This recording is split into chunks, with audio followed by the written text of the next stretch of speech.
Senior advocate Gade Venkateswara గారు మనతో phone లైన్లో అందుబాటులోకి వచ్చారు. వారితో మాట్లాడదాం. ముందు గాదే వెంకటేశ్వర గారు, గుడ్ ఈవినింగ్ అండి. Good evening. Good evening Venkateswara గారు, మీరు వేసినటువంటి కేసు సంబంధించి ఈరోజు అంబటి రాంబాబు గారు మళ్ళీ ఆయన్ని పోలీసులు కోర్టుకి హాజరుపరిచారని చెప్పేసి చెప్తున్నారు. అసలు ఏంటి, ఎప్పుడు కేసు పెట్టారు మీరు ఆయన మీద, ఆ కేసు ఏంటి, ఆ కేసు యొక్క పరిణామాలు ఏ విధంగా ఉండబోతున్నాయి వివరిస్తారా గాదే గారు? బ్రహ్మనాయుడు గారు, అది ఆయన 2022 లాట్లు అనుకుంటాను. అంటే 2023 సంక్రాంతి సందర్భంగా సంక్రాంతి సంబరాలను పెట్టి లాటరీ టికెట్లు కొట్టి లాటరీ టికెట్లు అంతా కూడా చుట్టుపక్కల ప్రాంతాలంతా కూడా అమ్మిస్తున్నాడు. ఓకే, అమ్మించడంలో కూడా టికెట్లు అమ్మడమే కదా, దాంతో ఏం చేశారంటే వీళ్ళు పెన్షన్దారులు ఎవరైతే ఉన్నారో ఆ పెన్షన్దారులు కూడా బలవంతాన్ని అట్టకట్టారు ఈ వాలంటీర్లు. ఓకే, అంటే వాళ్ళ పెన్షన్ లో 100-200 కట్ చేసుకుని టికెట్ ఇవ్వడం అంత నిత్యాతి నిత్యంగా చేస్తానని చెప్పి అప్పుడు కంప్లైంట్ చేశాను. అది ఇల్లీగల్ అని. Lottery ticket lottery ban act ఉంది కదా మనకి, ఆ బ్యాన్ యాక్ట్ ఉంది కాబట్టి అది ఇల్లీగల్, ఒక మంత్రి స్థానం నుండి చేస్తానని చెప్పి కంప్లైంట్ ఇస్తే పోలీసులు యాజులే కదా, అధికారంలో ఉన్న వాళ్ళు ఎవరు తీసుకుంటారు. సరే, దాని మీద నేను కోర్టులో ఆశ్రయించాను. కోర్టు డైరెక్షన్ ఇచ్చిన పోలీసులకి. పోలీసులు అప్పుడు రిజిస్టర్ చేశారు, కానీ మంత్రి గారు పాపం ఏం చేస్తారు, వాళ్ళు మాత్రం పోలీసు ఏదో కోర్టుకి అటు ఇటు మధ్యన నడిగిపోతూ రిజిస్టర్ చేసి పక్కన పెట్టారు. అది ఇప్పుడు వీళ్ళు తీసి పీటీ వరకు తీసుకున్నట్టున్నారు. అంటే ఆ రోజు మీరు 2022 చివరిలో, అంటే అప్పుడు ఆయన 22 నుంచి 24 జూలై వరకు వారు మంత్రిగా ఉన్నారు. 2వ విడత మంత్రివర్గంలో మంత్రి పదవి వచ్చారు వారికి గత ప్రభుత్వంలో. అయితే ఆయన మంత్రిగా ఉన్నప్పుడు మీరు ఏ పోలీస్ స్టేషన్లో పెట్టేశారు ఆయన మీద కేసు? సత్తెనపల్లి టౌన్లో. అంటే లాటరీ టికెట్లు అమ్ముతున్నారనే? లాటరీ టికెట్ అంటే ఏంటి అసలు ఆ లాటరీ టికెట్? అంటే పండగ సందర్భంగా లాటరీ అవి సందర్భంగా సంబరాలు చేస్తున్నారు. చేయమనండి, ఎమ్మెల్యే గారికి మంత్రి గారు చేయొచ్చు, కానీ జనం దగ్గర లాటరీ అమ్ముతుంది లెక్కడిప్పని, అది ఇల్లీగల్. అంటే కాబట్టి దాని మీద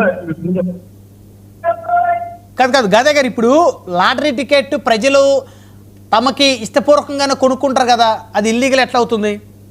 అది వేరండి. లాటరీలో స్టేట్ అమ్మేది ఉంటాయి, కొన్ని ఇల్లీగల్ గా చేసే ఉంటాయి, కొన్ని ఇది ఇల్లీగల్. స్టేట్ స్పాన్సర్డ్ కాదు, స్టేట్ లాటరీలు ఉంటాయి కొన్ని. ఓకే, ఆ లాటరీ స్కీమ్ లో కీపింగ్ లాటరీ అనేది 294 కింద ఐపీసీ లో ఉంది. తర్వాత బిఎన్ఎస్ సిస్టమ్ మీద నేను చూడలేదు. సో అదే దాని మీద 23 జనవరిలో క్రైమ్ రిజిస్టర్ చేస్తారు అవార్డే. ఓకే, క్రైమ్ రిజిస్టర్ చేసి పక్కన పెట్టారు. దాన్ని ఇప్పుడు పెట్టించి లోపల కదా పెట్టి వాలంటీర్స్ తీసుకొచ్చినట్టు నాకు. అంటే ఇప్పుడు రాంబాబు గారికి దాంతో సంబంధం ఉందా? ఆయనే కదా, లేదా వారి అనుచరులు, వారి మనుషులు ఎవరన్నా చేశారా? ఆ టిక్కెట్ల మీద జగన్మోహన్ రెడ్డి గారి ఫోటో, రాంబాబు గారి ఫోటో, అప్పుడున్నటువంటి ఎంపీ గారి ఫోటో, అందరి ఫోటోలు వస్తాయి. అప్పుడున్నటువంటి ఎంపీ గారు అంటే అప్పుడున్నటువంటి ఎంపీ గారు నాకు తెలిసి ఇప్పుడు మీ కూటమికి సంబంధించిన ఎంపీ గారు లావు కృష్ణదేవరాయలు గారు, ఆ రోజు నరసరావుపేట వైసీపీ ఎంపీ, ఈ రోజు Telugu Desam party MP. I'm correct? వాళ్ళ ఫోటోలు కూడా ఉంటాయి అన్నాను. ఓకే, వీళ్ళందరూ ఫోటోలు వేసుకుని ముద్రించి ఆ ఫోటోలు ఉన్నటువంటి టికెట్ అయింది. అంటే మీరు అన్నట్టు ఫోటోలు ఉంటే మరి ఎంపీ గారు ఫోటో కూడా ఉంది కదా, మరి ఆయనకే సంబంధం లేదా? అదంతా స్పాన్సర్ మొత్తం మా అంబటి రాంబాబు గారు, ఆయన కన్సెప్ట్లు కూడా ఉంటాయి. ఆయన స్టేజీల మీద చెప్పి నేను అట్లా పెట్టాను, మీరు అందరూ 100 రూపాయలే కదా, మీరు అందరూ కొనండి అని చెప్పేసి రాంబాబు గారు మీడియాలో మాట్లాడేటువంటి బయట కూడా ఇచ్చాను పోలీసులకి. ఓకే, ఓకే, ఆయన జస్ట్ ప్రోటోకాల్ కోసం ఎంపీ గారు ఫోటో వేసుకున్నట్టున్నారు, కానీ ఓకే, మరి ఎంపీ గారిని చెప్తే జగన్మోహన్ రెడ్డి గారు కూడా ఫోటో వేస్తాడు. దానికి ఫోటోలో కాదు అక్కడ, ఆయన ఏం చేస్తున్నాను మీరు అందరూ కోలుకోండి అని చెప్పేసి ఆయనే చెప్తారు. ఓకే. సో అయితే ఇప్పుడు ఈ కేసులో అంబటి రాంబాబు గారికి మళ్ళీ రిమాండ్ పడుతుందా?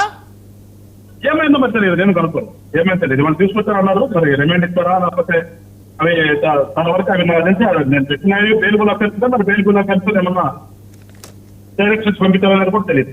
అంటే అందరూ ఏమనుకున్నారంటే గాదే వెంకటేశ్వర గారు లేటెస్ట్గా ఉన్న కేసు పెట్టారేమో అంబటి రాంబాబు గారి మీద అనుకున్నారు. బహుశా మీరు ఇప్పుడు క్లియర్గా వివరణ ఇచ్చిన తర్వాత క్లారిటీ ఏమొచ్చిందంటే ఇది 2022-23లో పెట్టిన కేసు అని.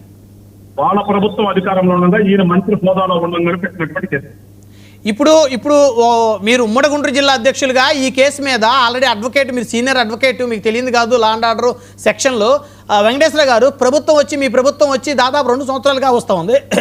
ఈ రోజే ఆ కేసు ఎందుకు ఓపెన్ చేశారు? మీ ప్రభుత్వం వచ్చినాక నెలకో 2 నెలలకో 3 నెలలకో కేసు ఓపెన్ చేయలేకపోయారా? అంటే ఇది కక్షపూరితమైనటువంటి ధోరణి అని ప్రజల్లో ఒక మెసేజ్ వెళ్తుంది కదా ఇప్పుడు. అప్పుడైనా అదే ఇప్పుడైనా అదే కదా కక్ష. నేను వచ్చిన తర్వాత ఎప్పుడు చేస్తే కక్ష పర్మనెంట్ అది కాదు. పోలీసులు నేనేమంటానంటే, అందుకని ఏ వ్యవస్థ ఆ వ్యవస్థ అక్రమంగా పనిచేయాలి.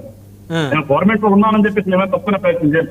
ఎప్పుడు కూడా పోలీసులు ప్రజల కోసం చేయాలి తప్పితే అధికారుల కోసం చేయకూడదు, మరి ముఖ్యంగా రాజకీయ నాయకుల కోసం చేయకూడదు. నేను మొదటి మీద అదే చెప్తున్నాను, ఇప్పుడు అదే చెప్తాను.